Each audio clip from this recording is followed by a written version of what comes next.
दोस्तों, रमजान के पाक महीने को देखते हुए तेलंगाना की सरकार ने एक महत्वपूर्ण फैसला लिया।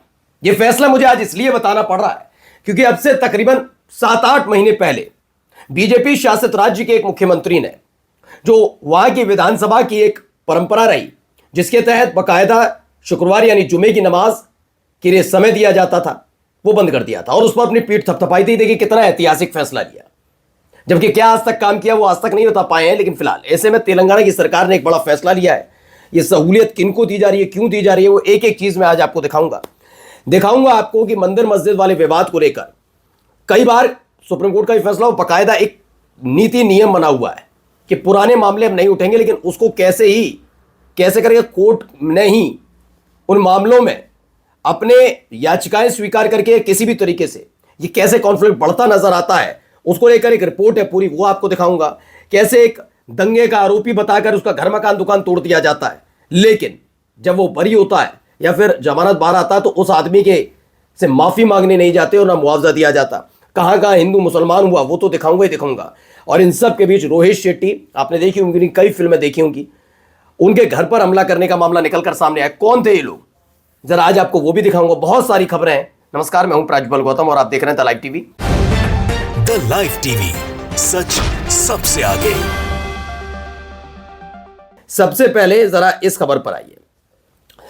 खबर यह है भाई कि तेलंगाना की सरकार का मुसलमानों के लिए बड़ा तोहफा। रमजान में मुस्लिम सरकारी कर्मचारियों को 4 बजे घर जाने की इजाजत है कि आप घर जा सकते हैं, रोजा रखा है।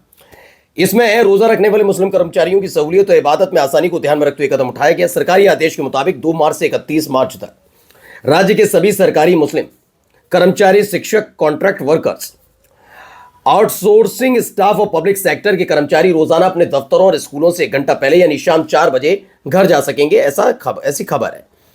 तो एक सहूलियत यहां पर दी गई है, लेकिन जो सहूलियत कानून के तहत, नियम के तहत मिली थी वो मिल रही है। क्यों? केस इन पॉइंट लिखा हुआ है। Supreme courts new order could unleash a new wave of temple mask conflict. Chief justice Suryakant bench है, उनकी बेंच जो है has revive the very temple mask dispute that the supreme court फ्रूज barely 14th man एगो when जज change do order DK.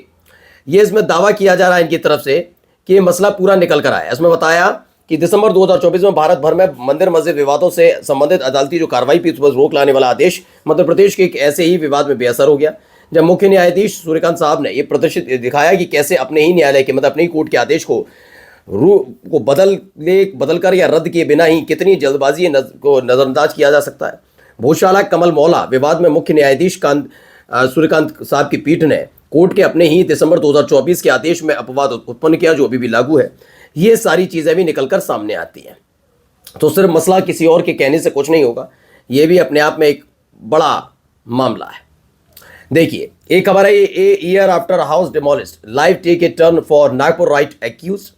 Allahabad high court issues contempt notice against Bareilly officials, no permission required for offering prayer in private premises. जिसमें मैंने बताया था बरेली में अपने घर के अंदर बैठकर नमाज अता कर रहे थे।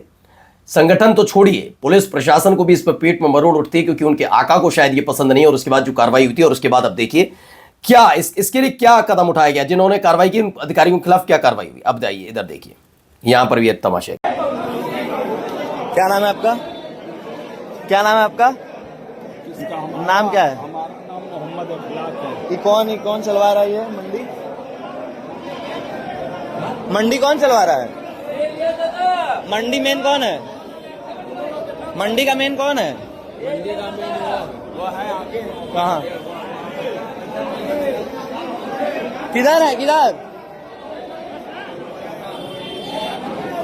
ये देखिए विश्वनाथ मंदिर के बगल में ये जानवरों की जान ली जा रही है। मंडी के मालिक कौन है? मंडी के मालिक किधर है? जो ये मंडी चलवा रहे हैं कौन है? कहाँ है? कहाँ है वो जो मंडी के मालिक है? वो कहाँ है? ये लगातार प्रशासन को बताया जा रहा है, लेकिन फिर भी मासूमों की जान यहाँ पे ली जा रही है। अब इनका कह रहा है ये जान ली जा रही है। किसने कहा? वहां पर क्या स्लॉटर हाउस खुला हुआ है? नहीं, वाराणसी का मसला है कि हिंदुवादी संगठन का एक व्यक्ति अंदर जाता है बकरा मंडी में और टेम्पल के बराबर में ये सब हो रहा है। स्लॉटरिंग की बात कही जाती है, which were found to baseless and after which they attempt to incite communal tension, जबरदस्ती। जबकि यहाँ पर सिर्फ बेचा जा रहा है, बेचना भी अब मना कर दिया गया है क्या, ये सवाल कैसे। अब आइए एक और firing case. That's right. Inside sources have informed NDTV on how youth were recruited. That's right. Sources have told your channel NDTV that accused were brainwashed in the name of Hindutva. That's right. तो रोहित शेट्टी के घर पर हमला करने वाले जो youth थे, 7 लड़के जिन्हें गिरफ्तार किया मुंबई पुलिस ने, वो कट्टर हिंदुत्व के नाम पर उनका ब्रेन वॉश किया गया था, ऐसा दावा है। इसमें वो कौन कौन है, उत्तर प्रदेश के, हरियाणा के, आंध्र प्रदेश के हैं। और ये सारे के सारे खास बात यह संयोग कहिए या प्रयोग, ये तीनों ही राज्य बीजेपी शासित राज्य हैं, ठीक है ना। देखिए इसे लेकर है एनडीटीवी रिपोर्ट के मुताबिक फिल्म निर्माता रोहित शेट्टी के घर पर गोलीबारी करने के आरोपियों का हिंदुत्व के नाम पर ब्रेन वॉश किया गया। ये कौन है इसका जिम्मेदार, क्योंकि एक दिन पहले हमने आपको खबर दिखाई कि एक बच्चा जो अपना एग्जाम देने जाता है वो क्या क्या उस एग्जाम शीट में लिख कर आता है। मैं ये नहीं कह रहा कि भगवान का नाम नहीं लिख सकते, अब लिखते हैं। हमने लिखा जब हम परीक्षा शुरू करते थे, मैंने किया है, मैं खुल के बता रहा हूं। तो हम कोने में शुरुआत में ही मैं ओम नमः शिवाय लिखता था, हल्का सा छोटा सा लिखता था, उसके बाद परीक्षा देते थे। तो ये अपने लिखना मना नहीं है, लेकिन कुछ लिखा नहीं उस बच्चे ने। बाबर का बाप छत्रपति शिवाजी 100 रुपए रख दिए, ये कर दिया। ये किस दिशा की तरफ ले जाया जा रहा है, ब्रेन वॉश हो रहा है लोगों का, तो बताइए ना। अब आइए इसमें खबर क्या है, ये है, हमने आपसे ये ट्रेनी कहते हैं 3 बातें हमेशा कहीं यूजीसी की बात। भाजपा उसकी सुनती है जो उन्हें गरियाते हैं और अपने समर्थकों के मुंह पर थूकती है। जमकर गाली दीजिए, आपको कुछ ना कुछ मिलेगा। शुरुआत में आपको हमारी मुहिम से क्रोध जरूर आएगा, लेकिन आप ही एक दिन इसका लाभ उठाएंगे। भाजपा बीच राज का रास्ता निकालेगी। मियाँ वोट तो ऐसे भी नहीं मिलने वाला था, और ओबीसी और SC/ST का वोट ये खो नहीं सकते, तो जीसी को कैसे खुश करते, ठीक है ना। मियाँ भाई बलि का बकरा बन गए, ये अब कहा जा रहा है, ठीक है। अब आ जाइए एक यहाँ पर, इसीलिए देखिए अलग अलग जगह क्या हो रहा है। शपथ लेता हूं अपनी कुलदेवी की भाजपा के किसी भी आयोजन में आमंत्रण में और भाजपा के मतदान के वक्त मतदान का भी बहिष्कार करूंगा। तो आगरा के आत्मा ठाकुर समाज ने ली भाजपा के सामूहिक शपथ। ये पुरानी खबर मुझे लग रही है, नई नहीं है, लेकिन फिलहाल नाराजगी तब भी थी और अब भी है। सूत्रों के हवाले से आइए बड़ी खबर क्या है। सूत्रों के हवाले से खबर है कि कलकूटिया यूनिवर्सिटी को AI समिट में अपना पवेलियन खाली करने को कहा गया है। बस खाली कर दो, बस जाओ, गलती हुई हो जाए, कोई दिक्कत नहीं, होता रहता। नहीं तो आप चीन से मंगवा लेते हैं, उस पर दावा भी कर देते हैं, आपका सरकारी न्यूज़ चैनल उसे चला भी देता है, आपकी वाहवाही हो जाती है, पीठ थपथपाई जाती है, फिर बड़ी फजीयत भी हो जाती है, बेइज्जती होती है। चीन जैसा देश हमसे कि हमारे देश के प्रधानमंत्री जिस कार्यक्रम में शामिल हुए इसको लेकर माहौल उड़ाता, और आपको क्या करना, बस पवेलियन खाली करो। ऐसा क्या है कलकूटिया में कि सिर्फ खाली, क्यों इसके खिलाफ कार्रवाई ना हो। सूत्रों के हवाले से पहली खबर सही है तो गलगुटिया यूनिवर्सिटी पर कार्रवाई की तरफ पहला कदम। हालांकि बात सिर्फ इतने से नहीं बनेगी, फर्जीवाड़ा फैलाने वाले संस्थान को लेकर सरकार को कोई कड़ा कदम फैसला उठाना पड़ेगा। अंतर्राष्ट्रीय फजीयत कराना अक्षम्य अपराध है, लेकिन ये क्या है, कुछ मतलब ही नहीं। पूरा नहीं हुआ पहलगाम पीड़ित की बेटी को नौकरी का वादा, आर्थिक संकट से जूझ रहा जगदाले परिवार। दरअसल पहलगाम आतंकी हमले में मारे गए संतोष जगदाले की बेटी असावरी जगदाले के साथ खड़े हुई है। क्यों? क्योंकि उनका कहना है कि जो वादे किए थे वो लफाजी थी, जुमले थे, उसके अलावा कुछ नहीं, कुछ भी नहीं किया गया। हाँ, जरा इधर साहब की बातें जरूर सुन लीजिए। अब देखिए क्या होता है। आप एक शहर में मेट्रो बनाते हैं और उसी शहर में चुनाव जीतने के लिए कहते हैं कि हम महिलाओं को बस में फ्री ले जाएंगे। मतलब आपके मेट्रो के 50% पैसेंजर आपने ले लिए, तो मेट्रो वायबल नहीं होगी।